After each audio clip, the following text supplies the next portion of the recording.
اعوذ باللہ من الشیطان الرجیم بسم اللہ الرحمن الرحیم الحمدللہ رب العالمین والصلاة والسلام علی محمد وعلی آلہ وسلم۔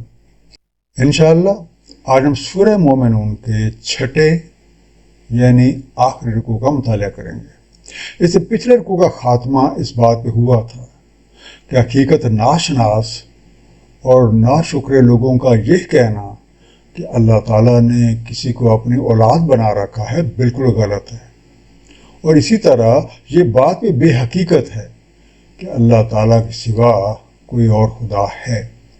وہ فرض محال اگر اللہ وحدہ لا شریک کے علاوہ کوئی اور خدا ہوتے تو ہر خدا اپنی مخلوق کو لے کر الگ ہو جاتا اور اپنی برتری کو ثابت کرنے کے لیے دوسروں پر چڑھ دوڑتا، اور یوں نظام کائنات درہم برہم ہو کر رہ جاتا۔ آئیے مطالعہ قرآن کا آغاز اس دعا کے ساتھ کرتے ہیں کہ اللہ تعالی ہم سب کو اپنے حبیب نبی پاک صلی اللہ علیہ وآلہ وسلم کے طفیل قرآن کریم کا صحیح مفہوم عطا فرمائے۔ سورہ مومنون رکوع نمبر 6 جو کہ آیات 93 سے 118 تک ہے۔ بسم اللہ الرحمن الرحیم۔ کو رب امی تورینی ما یوعدون، کہتے ہیں اے میرے رب اگر آپ مجھے دکھائیں جس کا وعدہ دیا ہے انہیں، رب فلا تجعلنی فی القوم الظالمین، اے میرے رب تو نہ کرنا مجھے ظالموں کی قوم میں۔ وَإِنَّا لَا أَن نُرِيَكَ مَا نَعِدُهُمْ لَقَادِرُونَ، اور بے شک ہم اس پر کہ دکھا دیں تمہیں جو وعدہ کیا ہے ان سے پوری طرح قادر ہیں۔ ہے حقیقت کا وقوف رکھنے والے قاری قرآن، اللہ تعالیٰ سے دعا کیا کرو کہ اگر آپ مجھے وہ عذاب دکھا دیں جس کا وعدہ ان ظالم لوگوں کو دیا جا رہا ہے جو حق ناشناسی کر رہے ہیں، تو مہربانی فرما کر مجھے اس سے محفوظ رکھیے گا اور مجھے ان ظالموں میں شمار نہ کیجیے گا۔ حقیقت یہی ہے کہ اللہ تعالیٰ اس بات کی پوری قدرت رکھتے ہیں کہ جس عذاب کا ظالموں سے وعدہ کیا گیا ہے وہ اپنے خاص بندوں کو بھی دکھا دے۔ ادفع باللتی ہی احسن السیئہ، دفع کریں اس کے ساتھ جو احسن ہے برائی کو۔ نحن اعلم بما یصفون، ہمیں خوب علم ہے اس کا جو توصیف یہ کر رہے ہیں۔ وَقُلْ رَبِّ أَعُوذُ بِكَ مِنْ حَمَزَةِ الشَّيَاطِينِ، اور کہیں اے رب میں پناہ میں آتا ہوں آپ کی شیطانوں کی چبھنوں سے۔ وَأَعُوذُ بِكَ رَبِّ أَن يَحْضُرُونِ، اور پناہ میں آتا ہوں آپ کی اے رب کہ وہ میرے پاس حاضر ہوں۔ حمزات ہے میم زے سے بننا، چٹکی لے کر یا کسی کی برائی کر کے تفریق پیدا کرے۔ بیک بائٹس ٹو ڈیفیم سمن، اے قاری قرآن برائی کو اس طریقے سے دفع کریں جو سراسر بڑھائی والا ہو، اور یہ لوگ جس طرح کی باتیں بنا رہے ہیں ہم اس سے بخوبی واقف ہیں، اور اپنے رب سے پناہ طلب کیا کریں شیطان کی اکساٹوں کے خلاف بھی اور اس بات سے بھی کہ وہ آپ کے پاس آ کر بیٹھ جائیں۔ حتی اذا جاء احدهم الموت قال رب ارجعون، حتیٰ کہ جب آ جاتی ہے ان میں سے کسی کو موت کہتا ہے اے رب مجھے مراجعت دے دیں۔ لعلی اعمل صالحا فیما ترکت کلا، تاکہ میں خوب عمل کروں اس میں جو میں پیچھے چھوڑ آیا، ہرگز نہیں۔ انہا کلمۃ ہوا قائلھا، بے شک یہ ایک کلمہ ہے جس کا یہ قائل ہے۔ وَمِن وَرَائِهِمْ بَرْزَخٌ إِلَىٰ يَوْمِ يُبْعَثُونَ، ان کے پیچھے ایک برزخ ہے یوم یبعثون تک۔ برزخ بے رے زے خے سے بنا۔ برزخ کسی ایسی چیز کو کہتے ہیں جو دو چیزوں کے درمیان روک، حد یا آڑ بن جائے۔ A thing that intervenes between any two۔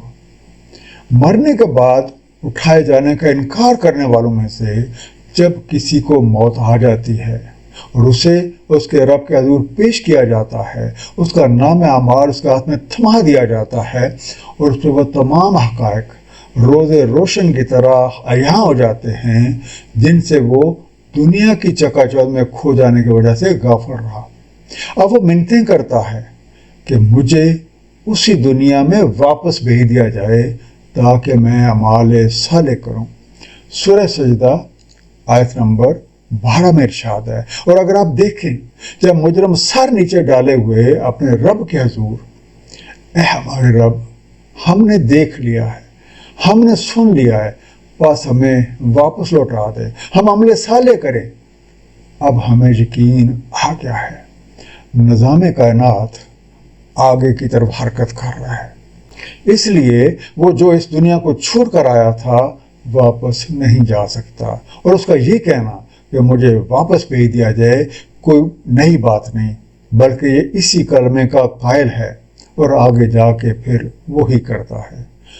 زندگی اور موت کا یہ کھیل یوم یبعثون تک جاری رہنا ہے، اور یوم یبعثون اور موجودہ دور کے درمیان ایک پردہ حائل ہے، اسی پردے کو برزخ کہتے ہیں۔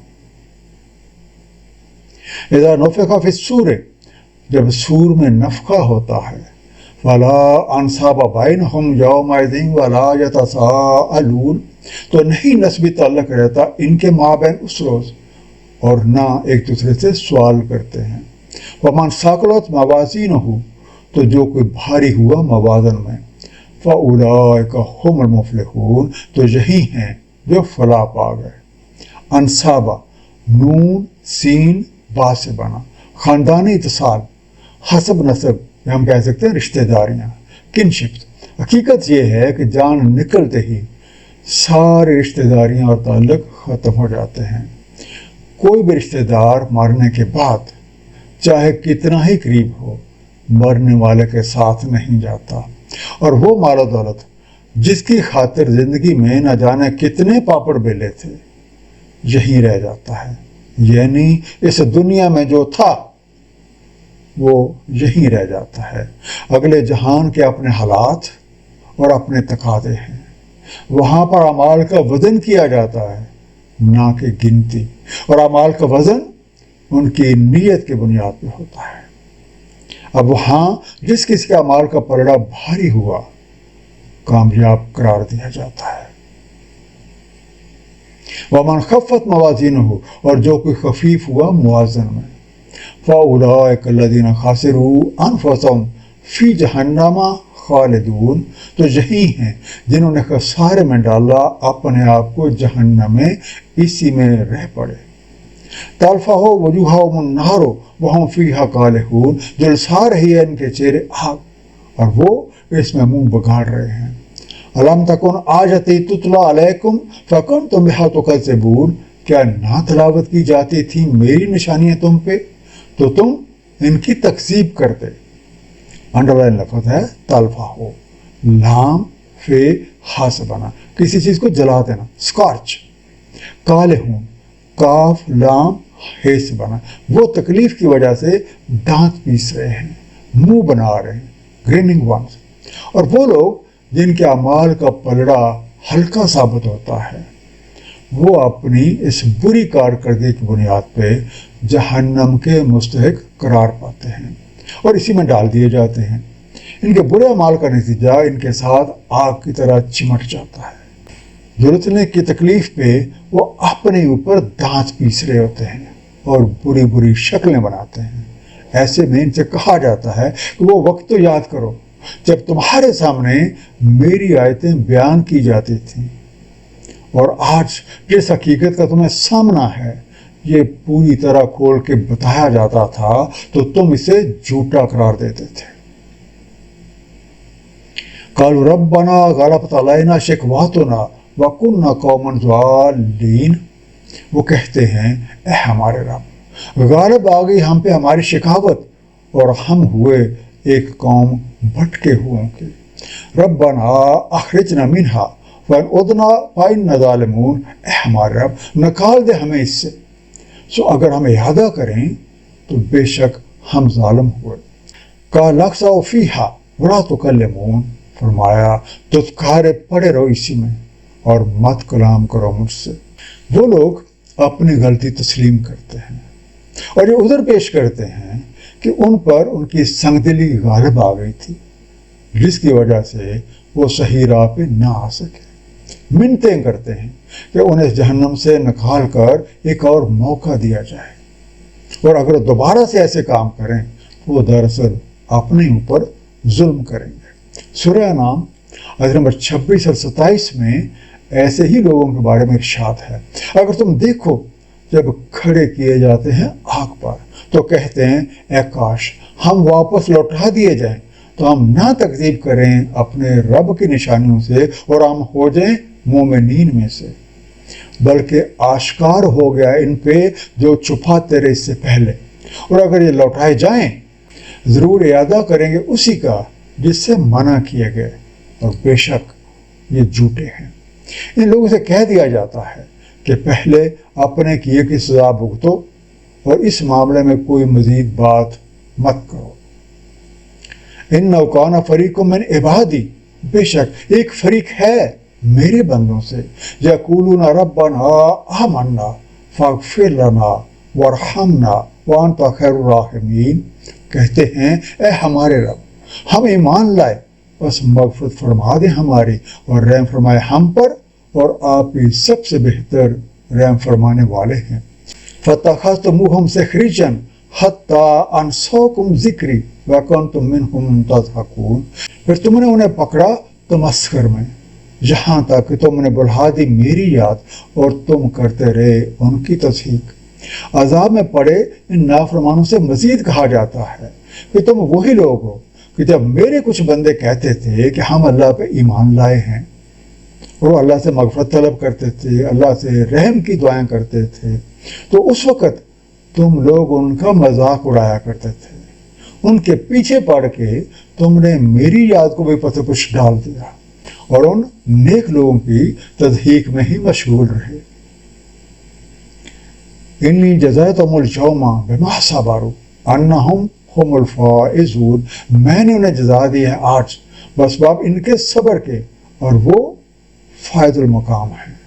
قال کم لبثتم فی الارض عدد سنین، فرمایا کتنی دیر تم زمین میں رہے برسوں کی گنتی میں۔ قالوا لبثنا یوما او بعد یوم فصل العادین، وہ کہتے ہیں ہم رہے ایک یوم یا کچھ حصہ یوم کا، سو پوچھ لیں شمار کرنے والوں سے۔ صورتحال یہ ہے کہ وہ لوگ اپنے اچھے کاموں اور صبر کی بدولت کامیاب قرار پائے ہیں، اور اے نافرمانو آج تم اپنی حالت خود دیکھ لو۔ پھر ان سے پوچھا جاتا ہے کہ تم لوگ زمین میں کتنے برس رہے؟ وہ جواب دیتے ہیں کہ ایک یوم یا یوم کا کچھ حصہ، اور اس کی صحیح مقدار تو گنتی کا حساب رکھنے والے ہی بتا سکتے ہیں۔ آیت نمبر 113 میں یوم کا لفظ انتہائی توجہ طلب ہے۔ یوم سے مراد دن نہیں ہے بلکہ کسی مرحلے کے شروع ہونے سے لے کے اس کے مکمل ہونے تک کی مدت ہے، یعنی یہ حالات اور واقعات کا ایک باقاعدہ اور مسلسل دور ہے، چاہے اس کی مدت چند گھڑیاں ہو، چند دن ہو، چند سال ہو، سینکڑوں برس ہو یا ہزاروں برس۔ قرآن کریم میں اس لفظ کا استعمال 1000، 10,000 اور 50,000 سال کے لیے بھی ہوا ہے۔ قَالَ إِن لَبِثْتُمْ إِلَّا قَلِيلًا لَوْ أَنَّكُمْ كُنْتُمْ تَعْلَمُونَ، کہا جاتا ہے نہیں رہے تم مگر ایک قلیل سا، کاش تمہیں علم ہوتا۔ افحسبتم انما خلقناکم عبثا وانکم الینا لا ترجعون، کیا تم نے حساب لگائے رکھا کہ ہم نے تمہیں عبث خلق کیا ہے اور یہ کہ تمہیں ہماری طرف نہیں مراجعت کرنا؟ فتعالی اللہ المالک الحق، پس بلند و برتر ہے اللہ تعالیٰ مالک حقیقی، لا الہ الا ہو رب العرش الکریم، نہیں ہے کوئی الہ سوائے اس کے، رب ہے عرش کریم کا۔ عبثاً عین بے سے بنا، بغیر کس مقصد یا غایت کے، ان وین، جسٹ۔ ان لوگوں کو جواب دیا جاتا ہے کہ تم کچھ عرصہ ضرور رہے ہو اور نظام کائنات میں رائج یوم کے مقابلے میں تمہارے یوم کی مدت بہت تھوڑی سی ہے۔ اس کی وجہ یہ ہے کہ کائنات میں ہمارا سولر سسٹم بہت چھوٹا ہے۔ یہاں کا ایک یوم دوسرے کئی سولر سسٹم کے مقابلے میں بہت چھوٹا ہے۔ ان سے کہا جاتا ہے کہ اصل بات یہ ہے کہ ہم نے تمہیں اتنی مدت دیے رکھی کہ جو کوئی بھی صحیح راہ پہ آنا چاہتا ہے آ جائے اور اپنا مقصد تخلیق حاصل کر لے۔ سورہ فاطر آیت نمبر 37 میں ارشاد ہے کہ ہم نے نہ دی تمہیں عمر کہ یاد حاصل کر لے اس میں جو کوئی تم میں سے یاد حاصل کرنا چاہتا ہے، لیکن رائے راست اختیار کرنے کے بجائے تم نے یہ سمجھا کہ تمہیں یوں ہی خلق کر دیا گیا ہے، نہ تو تمہیں لوٹ کر اپنے خالق اور مالک حقیقی کے پاس جانا ہے اور نہ ہی تم نے اپنے اعمال کا حساب دینا ہے۔ حقیقت یہ ہے کہ اللہ تعالیٰ کے سوا کوئی اور مالک اور خالق نہیں ہے، ان کے سوا کوئی بندگی کے لائق نہیں ہے۔ وہی عرش کریم کے رب ہیں اور اپنی تمام مخلوقات کو ضروریات زندگی بہم پہنچا رہے ہیں۔ وَمَن يَدْعُ مَعَ اللَّهِ إِلَٰهًا آخَرَ لَا بُرْهَانَ لَهُ بِهِ، اور جو پکارتا ہے اللہ کے ساتھ کسی اور الہ کو اور نہیں کوئی برہان اس کے پاس اس کی، وَإِنَّمَا حِسَابُهُ عِندَ رَبِّهِ، تو بے شک اس کا حساب اللہ تعالیٰ کے پاس ہے۔ إِنَّهُ لَا يُفْلِحُ الْكَافِرُونَ، بے شک نہیں فلاح پاتے جو کفر کر رہے ہیں۔ وَقُلْ رَبِّ اغْفِرْ وَارْحَمْ وَأَنْتَ خَيْرُ الرَّاحِمِينَ، اور کہہ دیں میرے رب مغفرت دے اور رحم فرما اور آپ ہی سب سے بہتر رحم فرمانے والے ہیں۔ اب جو کوئی حقیقت سے منہ موڑ کر اللہ تعالیٰ کے ساتھ کسی اور کو شریک ٹھہراتا ہے جبکہ اس کے پاس اپنے اس فعل کی کوئی حقیقی دلیل نہیں، تو اس کا معاملہ اللہ تعالیٰ کے حوالے ہے، وہ خود ہی اس سے حساب لے گا۔ ایسے کافر کبھی بھی فلاح نہیں پا سکتے۔ اے قاری قرآن، دعا کیا کرو کہ اے میرے رب ہماری لغزشوں سے ہماری مغفرت فرما دیں، ہمارے ساتھ رحم کا معاملہ کریں، اور یہی حقیقت ہے کہ آپ ہی سب سے بہتر اور سب سے بڑے رحم کرنے والے ہیں، اور آپ ہی کی رحمت ہم سب کا سہارا ہے۔ اس آخری رکوع کا ایک مختصر خلاصہ، حقیقت کا ادراک رکھنے والوں کو نصیحت کی گئی ہے کہ وہ برائی کا مقابلہ ایسا انداز سے کریں جس میں دوسروں کی بڑھائی ہو، اور وہ ہر وقت اللہ تعالیٰ سے شیطان اور اس کی چالوں کے خلاف پناہ طلب کرتے رہیں۔ مرنے کے بعد اس دنیا سے سب رشتے ناطے ختم ہو جاتے ہیں۔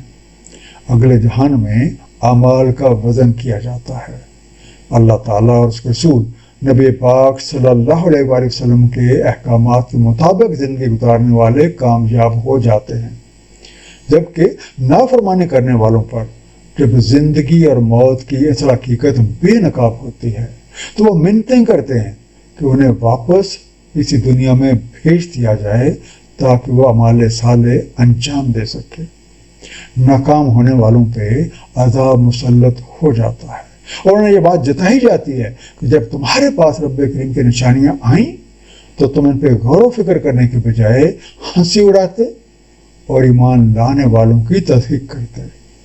اصل بات یہ ہے کہ تمہیں اس بات کا یقین ہی نہ تھا کہ مرنے کے بعد دوبارہ اٹھایا جائے گا اور تمام اعمال کا حساب دینا پڑے گا۔ اللہ تعالیٰ نے ہر کسی کو اس حد تک مہلت عمل دے رکھی ہے کہ جو کوئی بھی رائے راست پہ آنا چاہتا ہے آ سکتا ہے، لیکن جو کوئی بھی اللہ تعالیٰ کے ساتھ کسی اور کو شریک ٹھہراتا ہے تو وہ اپنے لیے خود ہی گڑھا کھودتا ہے، کیونکہ اس کائنات میں اللہ کے سوا کچھ ہے ہی نہیں۔ اللہ تعالیٰ ہم سب کو قرآن کریم کو صحیح طور پہ سمجھنے اور اس پہ نبی پاک صلی اللہ علیہ وآلہ وسلم کی سنت مبارکہ کے مطابق عمل کرنے کی توفیق عنایت فرمائے۔ صدق اللہ العلی العظیم، صلی اللہ تعالی علی حبیبہ محمد و آلہ وسلم۔